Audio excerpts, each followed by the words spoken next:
I'm sure that if you're being recommended this video, then you're absolutely familiar with the shutdown of Yuzu and Citra by Nintendo. Now, obviously the biggest Switch and 3DS emulators both being shut down at the same time is absolutely detrimental to the game preservation community. Although, I do not feel it's as destructive as most people are trying to say.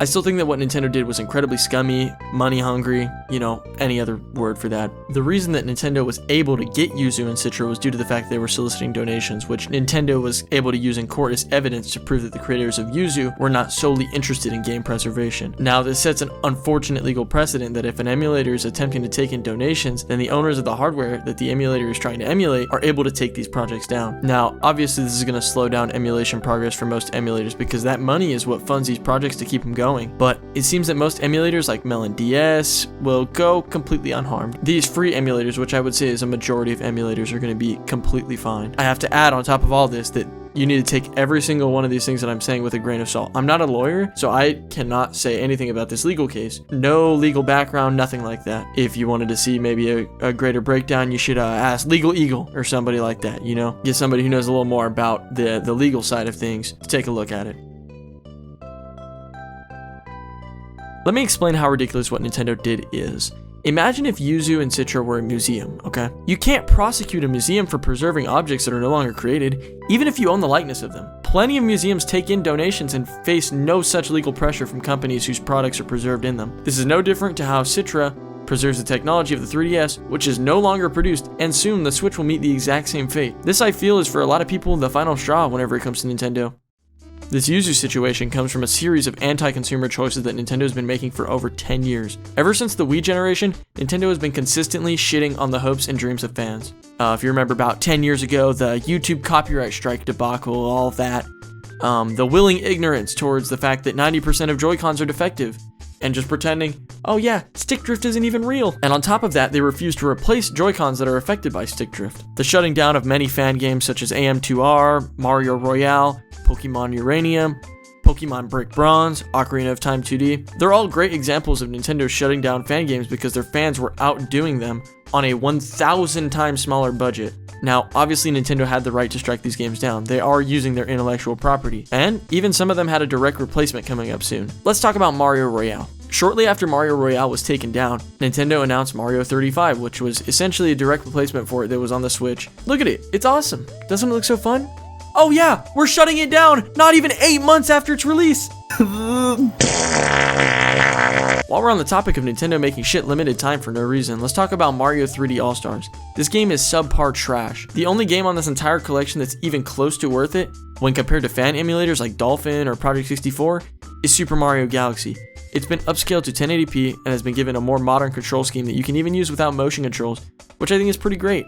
But unfortunately, the rest of the collection is completely outpaced by fan emulators. Mario Sunshine has completely lost its analog controls, and even with an adapter, you can't use a GameCube controller to regain the analog controls. And to play it, they had to rebind some of the controls to recreate those analog physics, and it makes the controls kind of a mess. Mario 64 is definitely the most egregious of all of them. It was advertised that they were going to upscale all of these textures, but they're just shitty AI upscale resampling. I mean, look at this. It looks like shit. It's also locked to 720p for some reason instead of 1080p. It includes all the updates from the Shindu Pack version that no fan of the original Mario 64 prefers at all. These fan emulators do infinitely more and have a million times more customization, and on a fraction of the support that Nintendo receives from their fans, who at the end of the day only want to play their games in the best way possible because they love them. For some reason, players in the West still have no access to Mother 3 outside of a fan translation, which Nintendo refuses to do despite the obvious demand for it. And don't forget about charging users $40 a month for an incredibly small portion of the N64 library, with half of them having nearly unusable controls by default, and most of them completely losing any semblance of preservation because of the amount of graphical bugs that you have to see while playing with them. These graphical bugs shit all over the original look of the game. Whenever emulators like Ares can play the entire library of N64 games, NES games, Super Nintendo games, Game Boy games, and any other Nintendo console before the N64 generation, all while maintaining the incredibly high price of $0.00 with no restrictions on what games you can play, including games that were region locked previously, why would anyone in their right mind with access to grandma's laptop from 15 years ago and a controller not use that instead of their Switch? I feel like Gabe Newell, the creator of Valve, had the most nuanced take on it all when he said, The easiest way to stop piracy is not by putting anti-piracy technology to work. It's by giving these people a service that's better than what they're receiving from the pirates.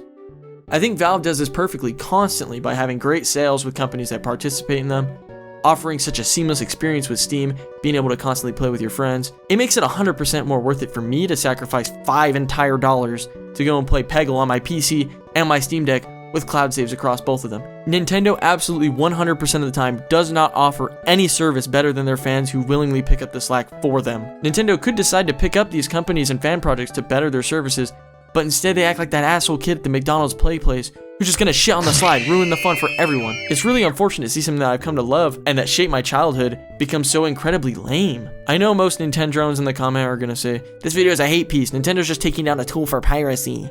Now, if you're willing to hear me out and believe that I don't actually hate Nintendo, I'll talk about what they do right. I have a ton of love for what Nintendo does right. Nintendo still makes great games. Just in the past year, they came out with Tears of the Kingdom, Pikmin 4, Metroid Prime Remastered, Mario Wonder, the Mario RPG remake, and all of those are incredible games. But unfortunately, the pot that they're cooking these games in has had poison thrown into it by the more corporate and ruthless money-making habits of Nintendo.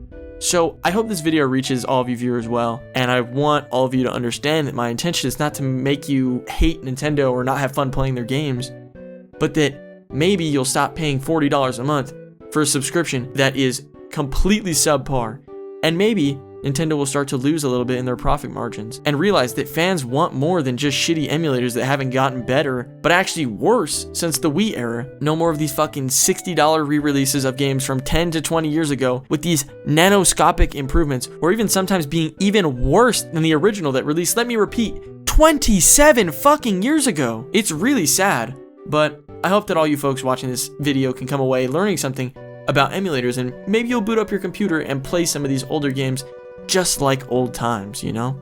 You fucking boomer. Yeah, dude, you're old as fuck, okay? I'm gonna give all you millennials, all you old motherfuckers, a blast from the past. Super Mario World came out 32 years ago, dude. You're old as shit. If you enjoyed the video, make sure to leave a like and subscribe. Peace.